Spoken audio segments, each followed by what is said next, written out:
Hey there, commercial construction coffee talk fans. Thanks for chiming in. My name's David Corson. I'm your host. I'm also the publisher and editor of Commercial Construction and Renovation magazine. I've got a little halo there, but this is what it used to look like. Uh, this was my last issue I published. We had White Castle on the cover and Mike Gunn, Vice President of Operations and Services. This was the biggest facility that they had ever built in restaurant-wise, so we got the scoop on that. And what month that? This was August 2021. Let's see what I was doing back then.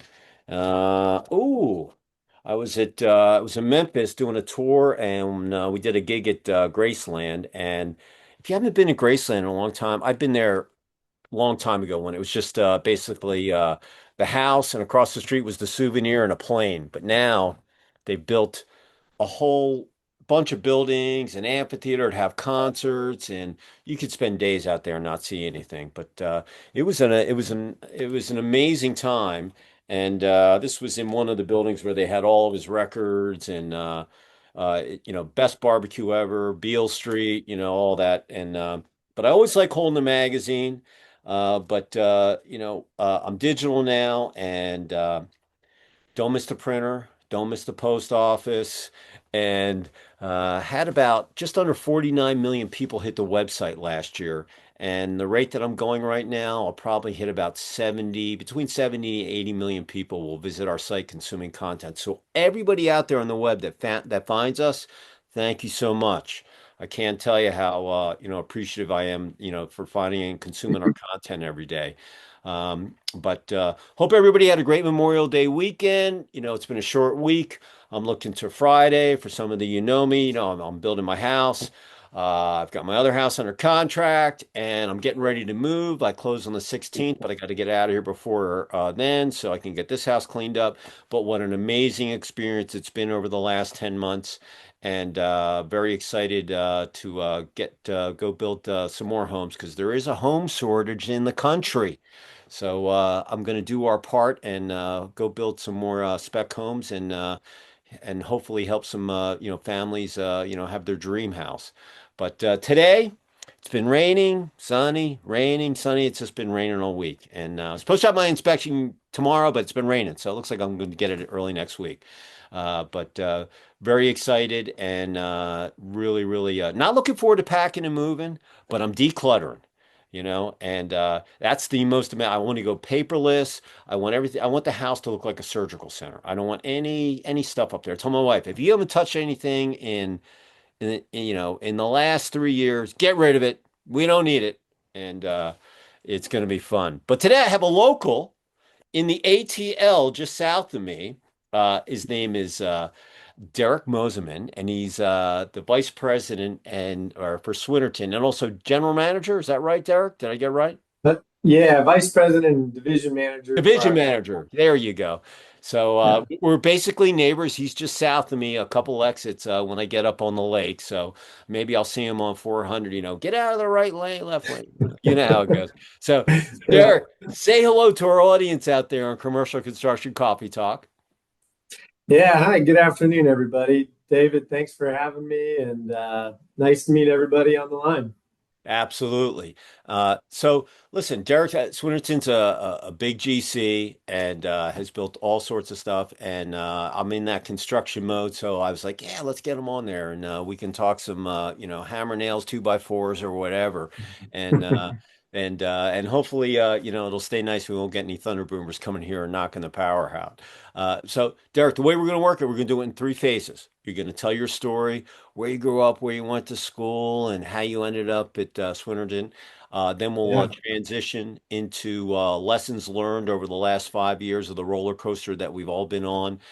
Even though we're out of the tunnel, there's still some peaks and valleys that are in there, speed bumps and etc. And then any cool projects or trends that you see out there on the construction front.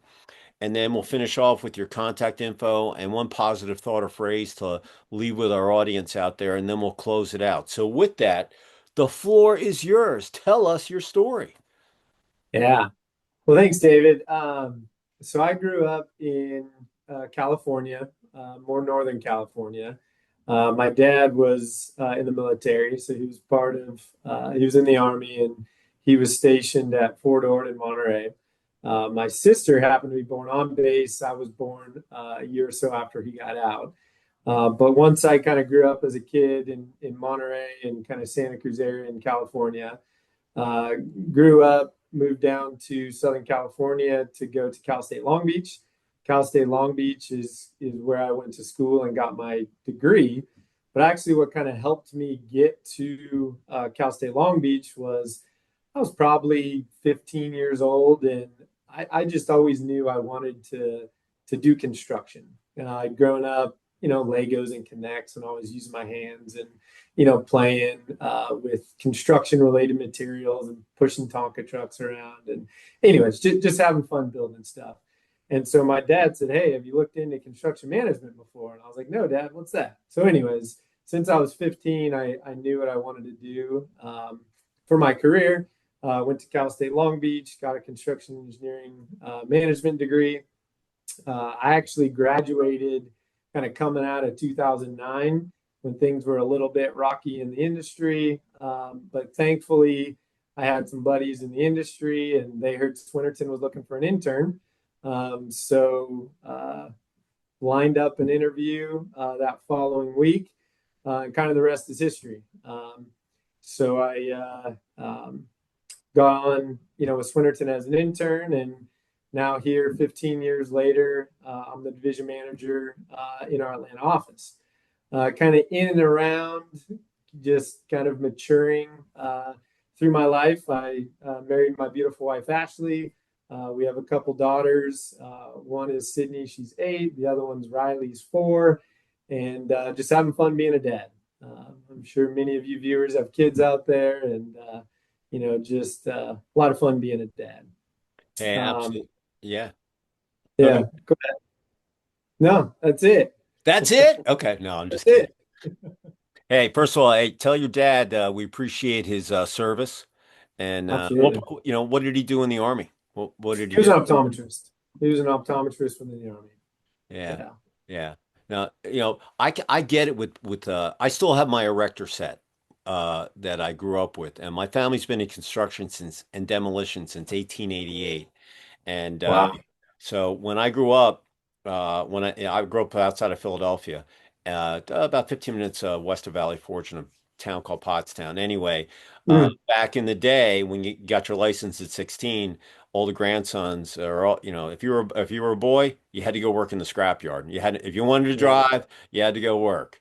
And Yeah. but I had played down on the cranes and in the scrapyard when I was growing up, and all that. Yeah. And it's, fifth generation. It's been around since 1888. And Yeah. You know what's interesting about that, David, is Swinnerton was founded in 1888. no way. So, yeah. So Swinnerton was founded in 1888 out in California, and so we've been around for 137 years. Yep. Like I said, depending on what, when I ever mention that, if depending if it comes up in the conversation on these recordings. But yeah, my great great grandfather, I'm named after him, Daddy Dave That's Pollock. amazing. Yeah, our company's called Mayor Pollock Steel. If anybody wants to look it up, you can find Mayor Pollock Steel, Pottstown, Pennsylvania. Green and yellow are our colors. But Uh, yeah, we did. When I went in, it was my two cousins and I were all born in June, so that was we all got our license. We all worked together, and I shoveled asbestos. I did welding. I did everything. We had all sorts of projects that we were working on, but they were really a demolition company. And but we built the Triborough toll booths outside of New York City, and I could have stayed there and done it, but I'm a builder. I just yeah. you know I build a magazine every month. I built that. But now Right. with this house that we built, I can say, "Hey, I built that," and you know it. It's Yeah. just really cool. But now the really weird thing is, I when I look at the magazine, I look at it hundreds of times. So by the time people see it and they'll send me a note, "Hey, that issue looked great," blah blah blah. I'm like, I'm already 2 issues down, and I don't even know. Just like the house, people go up there, they're Yeah. like, "Oh my God, this is awesome," and I've been looking at it for 10 months. I can't tell, and Right. so Right. the aura of it has kind of worn off, but. Yeah. Anybody that's been around that time, you're obviously doing something right because you get over 100 years in a company. Yeah. That's just an amazing feat in itself. Well, Yeah. how did you end up coming to Atlanta? Did they have an Atlanta office, or you took it over, or Yeah, yeah. So in 2017, well, it kind of started in 2016. Uh, Swinerton was looking to expand our footprint further. Primarily, our operations were West Coast and Central, and looking to expand nationally to provide better service for our clients across the country. So, leadership approached and said, "Hey, would you be interested in moving out to the East Coast?" And my initial response is, "I'm a California kid. I've never been out this way, but hey, let's look into it." And so came out here with my wife, and we found love. We love, Georgia. We love the trees, the greenery, the hills, the people. The culture is great. So we've enjoyed it. And then, getting out here. Swinerton did have a joint venture with another smaller general contractor at the time. And so slowly we just took over full operations and rebranded as Swinerton in 2017. And from 2017, we grew from doing about 15 million to now we got a business plan to do 175 million this year. And through different business lines and different market diversity. So yeah, it's been a fun journey and definitely, blessed and appreciative of leadership within Swinerton that has been supporting me, all throughout my career and gave me the opportunity. I came to Atlanta in '92. So I saw the Olympics, I went through the dot-com burst and, the economy falling off the cliff in, '08, '09, '10. And, it, where we all live in Cumming, basically, Yeah. it used to be like the boondocks. There was nothing out there. When I moved here, I think they were just finishing 400. And, I, it's so bizarre, when I think about I've I've seen an incredible photo. It's basically being south up 400 or what is now 400, looking basically you're being north, looking south, and it's a photo of the King and Queen building kind of starting to go up, and 400 is clear cut, and just they clear cut the trees, but there's no Yeah. road there. It's Yeah. so that just gives you a little snippet of what it's like, and that was in 1986, so it was, you know Oh it's yeah. advanced quite a bit in a really relatively short period of time. But out here, it literally was the boondocks, and now Yeah, urban sprawl, and above us, Dawsonville and Dahlonega and all that, and yeah, it's just amazing to see. I mean, I remember I first moved to Lawrenceville, and then I was in Sugar Hill, then I was in Swanee, and now I'm back in Sugar Hill while we're building the house, and it's just amazing when you go up. It's so much construction. I yeah. remember when I launched my magazine, when I went out on my own, 2001, I had Home Depot on their cover, Director of Construction Mark Beers, and they were building 140 stores a year, and all this stuff. And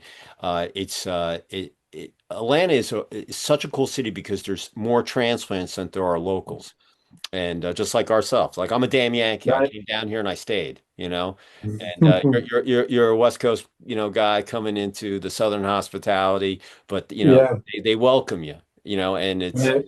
it really is a great place. It's cheap to live, or well, it used to be cheap to live, but Yeah. it's where I'm coming, right? You get more for your money. You get more for your money. A Yeah, little bigger and house, a little bit of land, it's good. yeah. And the Atlanta airport, hey, Hartsfield Jackson, you can fly anywhere nonstop in the world. Yeah.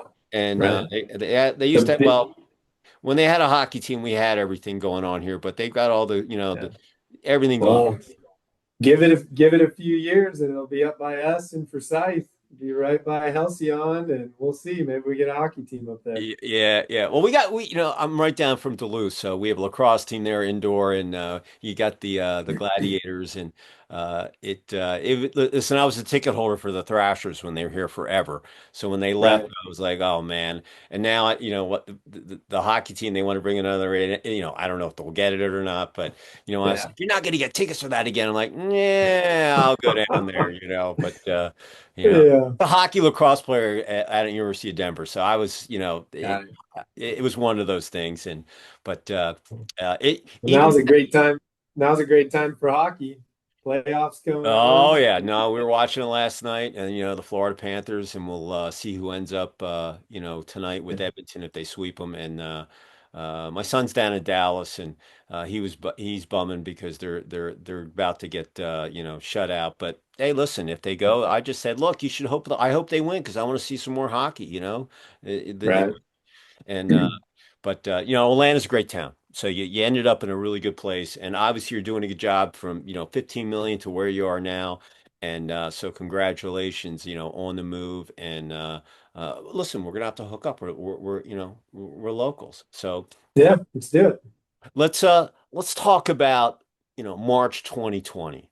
So I just had my 10th anniversary summit in Jacksonville. Most people had attended that event. Cranes up everywhere, booming economy. Uh, March comes and boom. Oh, it's going to happen for a couple weeks. Oh, a couple months. Here I am 5 years later. I'm still talking about it. And talk about how, your team here in Atlanta, kind of rode that roller coaster and lessons that you learned, to keep the doors open and keep people motivated. And, because a lot of listeners, they went through the same thing. And I've heard all sorts of stories and how, so I'm interested to see what your aspect was because I was right here with you, looking at. Yeah. Yeah. Yeah, I mean, 2020 was definitely an interesting period. I mean, as I mentioned, we kind of planted our flag in 2017. So we were very much in growth mode. And as we, continue to grow, and I don't want to discount what, occurred in the marketplace with some of the, the setbacks and, slowing of the industry. But for us, which was really exciting, is as we were kind of new to the market, we were just ramping up and we were just kind of getting work and we were just starting work and starting projects. We'd started a really nice hotel downtown, a dual brand Marriott. And so we were just coming out of the ground with that project when COVID hit. So, as far as revenue and growth were concerned, we were still growing in that regard. But certainly we came through a bunch of challenges with the work environment and maintaining productivity and social distancing and all of that came along with the 2020 hit. But now as we stand, I mean, our what we saw through last year, labor has been stabilizing a little bit. The reliability of sourcing materials and cost impacts and all of that had started to kind of more stabilize coming towards the end of 2024. But now roll into 2025, or it all just kind of is getting mixed all around with some of the recent moves with tariffs and uncertainty in the marketplace. So we're definitely kind of rolling with the punches as new information comes out, and so we're definitely watching very closely with what's going to occur. You'd be amazed at how many people I've talked to over the last, for the last 5 years. It was crazy. I just bought my microphone and I was going to do these episodes out on the construction site. And then Yeah. everything went kaput and I was like, okay, I'll just do them I made a little studio in my, and I was awful back then. I didn't know what I was doing. I was just having fun. And, but coolest thing, it didn't matter if you were a brand or a contractor, engineer, vendor products manufacturer, they all said if I could have found more, superintendents or project managers, I had the best years over the last couple of years. First, I learned about I Yes. can trust my people. Some people have to work in an office, some people can, be remote, but they found a lot about their people. Remember, there's no I in team. So you got to have people. Right. And Right. that the biggest challenge was, keeping that company culture if you had to work out of the house, or if that, and then as Yeah. things open up, you went hybrid. But really, some of the people that I've talked to, they had some of the most amazing years. They learned a lot about their company, their people, maybe new innovations. And, now, it's Yeah. been 5 years now that, now it's just, with AI coming into, fruition, that, it's the most exciting time to be in live, in building, because even with the tariffs, because it's kind of an unknown gig, but I think it's short term, not long term. I think all that stuff's going to be Right. settled. Uh, it's just amazing to see how Yeah. companies evolved, and I'm curious how Yeah. what you get, like so many We, companies. Go ahead, you know where I'm going. well, I was going to say, we definitely learned to collaborate remotely. Coming up, everything was very much face to face, everything was in person, all meetings were in person. And then the technology with, the video chats and all the video meetings, that definitely ramped up very quickly in such a short period of time. And so we really benefited from that in terms of you could be anywhere and you could have a very productive face to face engaging meeting. Where we leaned into was still from a cultural standpoint. I mean, we're a self-performed contractor. We self-perform several trades, and we want to create a culture that's there for all of our people. And we're sending out our teams into the field, into the environment where some could have the opportunity to maybe work from home, but we're a builder. We're a builder, and what we do is build buildings, and you can't build buildings if you're sitting in the house. So we very much supported all of our field staff and our craft, and we're as present as we absolutely could be to support them. I mean, for us, COVID hit March. We were back in the office in May, certainly under social distancing kind of parameters and guidelines, and state mandated masks and stuff. But we were very much there for our people. We wanted to get out. We wanted to be a team. And again, you can't build buildings sitting from the house. Yeah. Yeah. Look, we were lucky. Georgia never really closed down. Yeah. If you're out in California, it would have been a whole different story, or, up north, depending on what state you were in, was going to determine how your Yeah. project was going to go. But there were three Yeah. projects. They were building a fire. Swanee was building a new firehouse. There was a retirement home, and then I forget what else that they were doing. But I was watching it all go up, so I saw, like, the washing stations and this and that, for protocol, safety protocol. Yeah. But really, it was. The first month it was dicey, and then things, Yes. but I was already working out of my house, so we were all kind of virtual. I just, Yeah. you know, it was like I said, I did just done my 10th anniversary, and I was fighting with the printer because I told him, I said, look, half my circulation's furloughed. I don't want to print all these, pay the postage and, waste material. They're going to get thrown in the trash, and so I put the March issue out, and I was bi-monthly then, and I would get up in the middle of the night. And my wife's like, "Where are you going?" I'm like, I got to think. I got to think." And my editor was like, "Hey, we got so much content. Let's just go digital, and we'll just do a little small print run on the digital printer." And I was like, "All right, we'll roll the dice." And I was a face-to-face print guy, but we made the transition, and by no means did I have 49 million people hit my website. I mean, I had a digital magazine, we had the site, we have content, but I kind of just used it. Hey, it's there for you if you want it. I was lucky.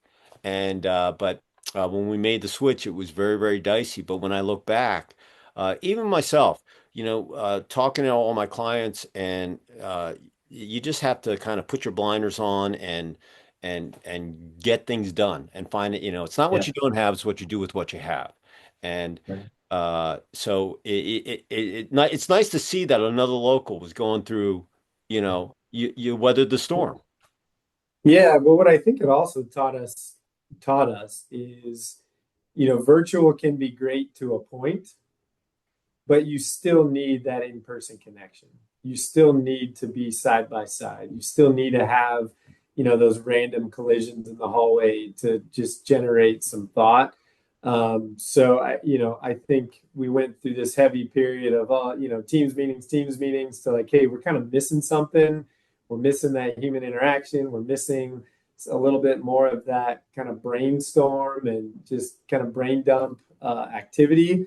And then as we started to really get more back together, for us and a lot of the folks in the office, it was just a good feeling. It was like, all right, Mhm. cool, we can be together again. So yeah, it's interesting, definite experience working through it. Yeah, when I look back over those years, the first thing I did, I told my son, I said, "Hey, we're going to redo the deck." And I know when I went to go get the 2x10s or whatever they were, the planks, I did the stairs. Anyway, if I wouldn't have bought that right away, 2 months later, it would have been 60 or 70% more, you know. But Yes. so we're putting the deck in with my son. He's like, Dad, you should be a contractor. I'm like, I come from a construction family. I get it. I build a magazine. I just don't use 2x4s. I use ink and paper and different types of products. But uh, it Yeah. was I learned a lot about myself. But I trusted my guys because we were all digital as it was and basically virtually. But it was in a it was a it, listen, you learn from everything. Not everything's going to Yep. go your way. And you guys were in ramp up mode, so you kind of already had that. Hey, man, we're in ramp up. We're going You for just regardless, we right? just got to go. Yeah, you There's got to no go. other way to go but straight and just charge and go. Yeah. And I think some of that is also a little bit inherent with being, Swinerton's a $5 billion organization. And as I said, we're doing 175 this year, starting at 15. There's not a lot of spots to go but up. And, Mhm. you're going to have your bumpy road getting there, but you just got to keep your foot on the gas and, just keep building strong teams and build strong relationships with your subcontractor partners and your clients and just go. Technology with the teams, because I know so many people are like, oh, I got done 5 of those today. I got one more to go, and this and that. The coolest thing about Zoom or Teams, whichever platform you're on, is now you can pick where you want to travel. Where before, you could go 2 hours and you'd have to go look at a roof curb or whatever it might be. Now you can do that online, and then you can pick and choose where you really want to make that in-person gig, and see for Yeah. yourself. And I think that's the most productive thing that came out of this. Is not going anywhere. It's going to be here, but Yeah. there's nothing like in person. Don't get me wrong. Uh, Yeah. but it definitely is a tool to be able to use it to save yourself time, and you can pick and choose where you want to go. And so that's kind of this is I think my third Zoom today, that I've been on. Yeah. But I'm not tired of it, and I just use it as a tool, and Yeah. it really is. So as you look back, as you've ramped up, in 17, it's 2025, the middle, basically almost midway through the year. Uh, what's one of your favorite projects that you've done over your career that hits home? Go, man, I'm really proud of that. Yeah. Yeah, that's always a tough question because I think I'm similar to you. I'm kind of a builder at heart and I just love buildings and looking back and kind of saying, "Oh man, we that was a great job together and great teamwork and we built it and it's tangible." But coming up, I had the opportunity to work on a 3-year healthcare project. And to this day, I still think that it was the strongest team I've ever worked with in terms of mentorship for myself and my career growth. Just an amazing superintendent, amazing project manager, just overall incredible leadership. And what also made that job fantastic was an amazing client, someone who really understood what it takes to do what we do. And, there's every day is a hard day. There's always something that comes up that's a unique challenge or opportunity. So when you have a client that kind of understands that and works with you to fulfill the collective goal, that really helps. But Anyways, it was a seismic retrofit of one concrete structure, one steel structure, and then we had 60-foot micropiles going on in the lobby. And so you're working in an active campus with a bunch of heavy equipment and just a really fun project. But as I kind of moved, on in my career and moved out here to Atlanta, we've done some really fun tenant renovation projects with some, fortunately, confidential clients. But it's Hmm. just amazing what clients are putting into office space these days that just make them so fun and make them very welcoming for their staff to come enjoy. Because a lot of us spend so much time at the office and with your colleagues. The environments that the office is creating for their folks is pretty incredible. Um, and then down at the airport, Hartsfield Jackson, as you mentioned, the busiest and most efficient airport in the world. We're down there building several different projects for the airlines as well as for the city of Atlanta. And those projects create, again, just unique opportunities for a ton of early coordination and a lot of different end users to work with and make sure we're fulfilling all of our needs and keeping everybody happy. So those are fun because you just have to constantly be looking ahead. You got to be looking 4 to 6 weeks out every time, just from a communication standpoint and coordination standpoint. So I love getting into the weeds with our teams, looking through phasing plans and logistics plans and that sort of thing. So yeah, that's kind of some of the highlights. Hartsfield Jackson, they're always doing construction. They're doing the big parking lot right next. They finished the new terminal. They got the roof over it where it used to get wet and Yeah, off-site parking and that whole area is just unbelievable what they've done. I mean, I look back at what it used to look like and you don't even recognize it, when you come in yeah, there now. And yeah. listen, I see orange barrels always, they're always doing something down there. And it's 20 24/7, 24/7. There's some sort of construction operation going on in some regard. It's incredible how it just all comes together and happens with such so many plane flights and so many people and keeping circulation. It's pretty impressive what they've got going. so. Do you see any trends as, we're almost into the third month of Q2, and then, we're going to go in the second half of the year, Q3 and Q4, and the dog days of summer coming, and humidity and the heat and all that. Do you see any trends out there that our audience out there in commercial construction coffee talk, since we're here in the South, I mean, people all over the world look at this thing. What trends Yeah, do you see that, might be of interest of, to our listeners that you see out there? yeah. Yeah, I think some of the trends that we're seeing, again, this will be from the perspective kind of Atlanta and the Hmm. markets we serve, which the markets we're currently working on, as I mentioned, aviation, healthcare, K through 12, residential, office, commercial TI. What we're seeing is the public sector is has a lot of opportunities, whether it's education facilities, new facilities, renovation of facilities, upgrading HVAC infrastructure on aging facilities, whether it's courthouses, judicial. There's a lot of public sector work that is going on right now that is keeping a lot of general contractors nice and busy. What we are seeing in the kind of residential space from a private development standpoint, some of those projects are just taking a little bit longer to materialize. There's a little uncertainty with the tariffs. There's a little uncertainty with financing.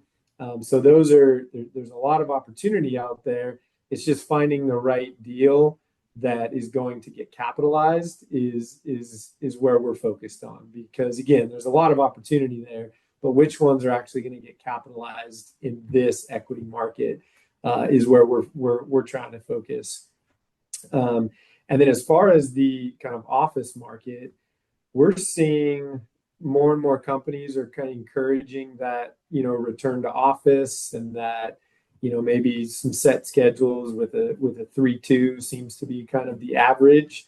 We're seeing quite a bit of recent movement this year in those type of projects, whether they're doing some, minor renovation work to create different spaces for these folks that are coming back, or I think some of the highest volume of lease signings was in 2019. So some of those 7 or, maybe they're longer term 10 years. So you are seeing quite a bit of activity, where years prior had been a little bit, for us, slower, but we're seeing some good movement there as well. So overall, we're very optimistic. We're very, there's a lot of opportunities here. It's just finding the right ones that are they're going to move forward. Yeah, a lot of people, depending on what state you're in, the occupancy rate is the toughest thing. Everybody wants to go to a baseball game or to the beach or to a concert. They don't want to go back to the office, because they proved Yes. themselves. So how do you get them off and not tick them off because they proved themselves? That it's a very fine line that, do we downsize? Do we renovate and make it really cool so they want to come in? But I think Yeah. that 3-2 hybrid work week is very appealing to people. Yeah. And Yeah. I'll tell you the biggest rage that in the residential market, that I see is the barndominium gig. Uh, Yes. People, it depends on what part of the country you're in, but if you're down here, if I would have redone my house, like we built a Southern Ranch, which is basically a Yeah. barndominium, kind of. But I would do the barndominium if I had to do it over, Yeah. and it Yeah. just and it's a different little process because you don't put the foundation first, you do the sticks and frame and then they do it, or some people do it the other Right. way, but a lot of them do it that way. Right. And, uh, Yeah. and No, it's that I've seen that same craze, and people will buy a nice little plot of land and then go build a barndominium, and it's functional. You got great workspace downstairs. You got a nice, beautiful living area upstairs, and yeah, we had one of my buddies. He actually built a barndominium, and they love it. It's great. They're having fun.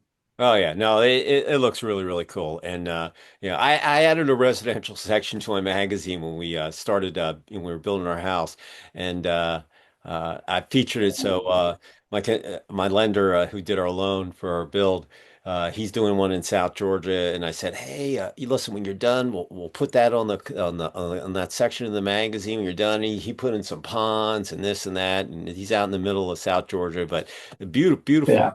the breezeway Yeah. and all that and it's just it's such a cool concept and but I swear I talked to people some other people and they're like what the heck is that? I'm like it's kind Yeah. of like a southern ranch and a barn that had a kid and here you go, this is what it looks like, but Yeah. it's a really and they build it in a different way, so I was like, oh wow, that's really cool, I'd love to learn. And you can build them out of anything, containers, you can do wood, metal. I Right. mean it's an amazing thing. So but it's exciting to hear, a local, because I don't get many locals on here. Maybe I should do more.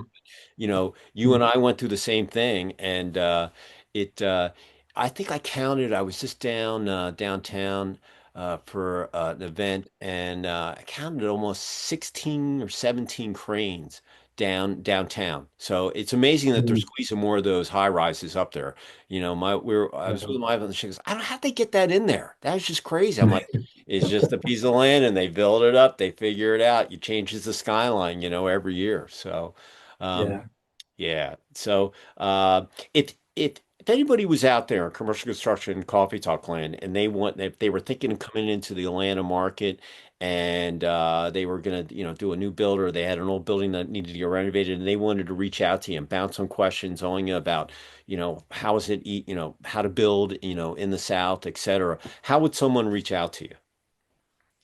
Yeah, I mean, the best way to get a hold of me is either calling me on my cell at 949-812-8010, or my email at dmosiman@swinerton.com. I'm I love the personal kind of touch, as I think you've kind of heard. And the best way to figure out how to help each other is to have a conversation. So I'm a big phone guy, even in the technology age. I love the phone. Well, there you go. So if you're out there and you're thinking about coming to the ATL, the LA of the South, as they say, reach out. I'll let when I do my editing, I'll put your email and your phone on there. I'll also put it in the description so they can reach out to you and see if you Right. can have a conversation. And hey, maybe there's someone that went to where you went to school and you can talk mascots and stuff like that. So. If anybody wants to reach me, I'm at davidc@ccr-mag.com. And hey, listen, I got a press release from the publicist. That's how Derek got on here, and send stuff to me. Don't we look at everything. Very tough to get in the magazine. But if we doesn't get in the magazine, we post it up. We got plenty of platforms. It could be an anniversary for your company. It could be a new product release. It could be a scholarship that you have going on.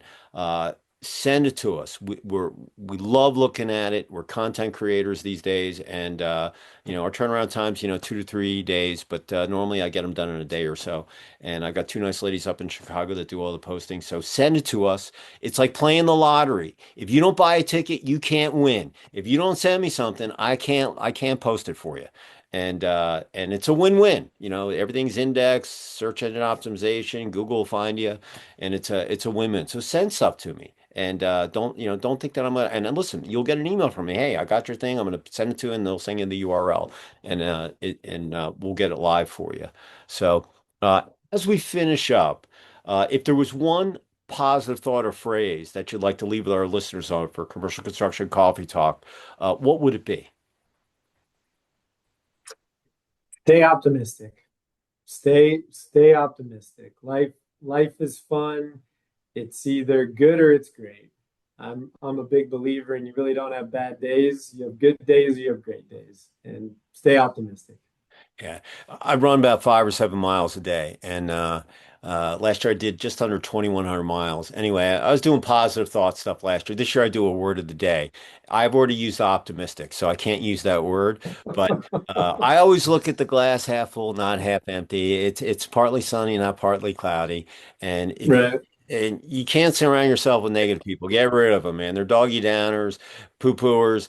You want to come play in my sandbox? We'll have fun because I got a smile on my face. So do Yeah. you. And you got to be optimistic. I think it's the most amazing time to be alive, especially in construction, because with technology and AI, in 6 months, the way you do things is going to be. You won't even remotely look at the construction process in 5 years. It's going to be unbelievable what it looks like, in my opinion. And Yeah. you're still going to have to do stuff, the same way, but everything's at warp speed. And being a builder, I just like I said, I build a mag. I enjoy. Hey, I built that. I built this, and I Mhm. still have my erector set. And my son, he went to trade school. He he Nice. yeah he was a lacrosse player. I thought he was going to follow me out there into DU, but he was always working with his hands. He was flipping cars when he was 16 and motorcycles, and he went to aviation mechanic school and got his A&P license. And Hmm. now he's down in Dallas at FlexJet working on $20 million Challengers. But um, I'm all about the trades because I went through it with him, So, and so. yeah. But he was always just like you. You were working with your hands. You kind of knew what you wanted to do, and it's very, very exciting. And look, we need trade people, electricians, Yes. superintendents, PMs. I can go down the list of all welders. We need all of that stuff because there's so many people that are going to retire. And Yes. some people, some of the youngsters, they think that, oh, I don't want to be a plumber. You could be a millionaire and own your own company, you know? Right. And Right. there's nothing like working with your hands and you put in a hard day's work, you have a good meal, you go do it again the following day with optimism, and a smile on Right. your face. So, Yeah. but Exactly. optimism, that's an awesome phrase. So, I like it. So, before we finish up, three important things. Number one, if you're out there on the construction site, we want you to be safe. We want you to get home, be able to have dinner with your spouse, your husband, your partner, your wife, your kids, your pets, have a little fun, get some REM sleep, and be able to go do it the next day. Number two, listen, we're here in the South. The heat has not coming in, but during my run, I told my wife the other night, I came back soaking wet. She's like, "Oh my God." I go, "The humidity's coming. In a couple weeks, it's going to be here. But if you're out on the construction site, you got to drink water, all right? Or Gatorade or whatever. Put some electrolytes in your bottle. Make sure you stay hydrated because when you get dehydrated, this is the athlete in me. You get headaches, you make mistakes, and we don't want anybody getting hurt. So drink, keep yourself liquefied. You'll have a better day on the site. You'll have a better sleep that night, and you can go out and go and take on the world the following day.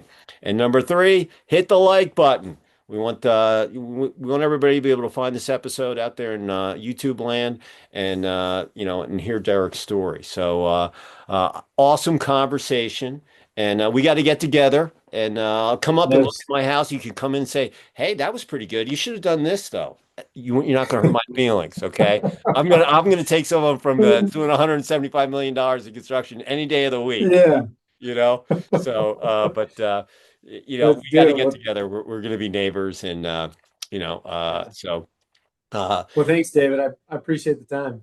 no, no, thoroughly enjoyed the conversation, and welcome to the ATL. I know I'm a little late saying that, but hey, Yeah. I've been here, a long time. I consider myself a local now. I'm from Philly. I still say water. People are like, "What the heck do you say?" That's what we say. I know it's not water, it's water. That's what we say it up there in Philly. But in any event, listen, everybody. Hey, you got a couple. Let's see. June 1st is this weekend, and got the third month of Q2 and then the second half of the year. Have a great weekend coming up. It's TGIF tomorrow. And we really appreciate you finding us here on the web. And with that, Derek, say goodbye from the ATL. Awesome. Well, thanks, y'all. Appreciate it. Goodbye from the ATL. Appreciate And I'm it. going to sign off here from Sugar Hill, just below the Buford Dam up by Lake Lanier, about probably 25 miles or so north of downtown Atlanta. And everybody have a great weekend. And we will see you next time on another episode of Commercial Construction Coffee Talk. Derek, thoroughly enjoyed the conversation. Look forward to meeting you in person. All right. Take care. Thank you, sir. All right. Cheers, everybody. We'll see you next time.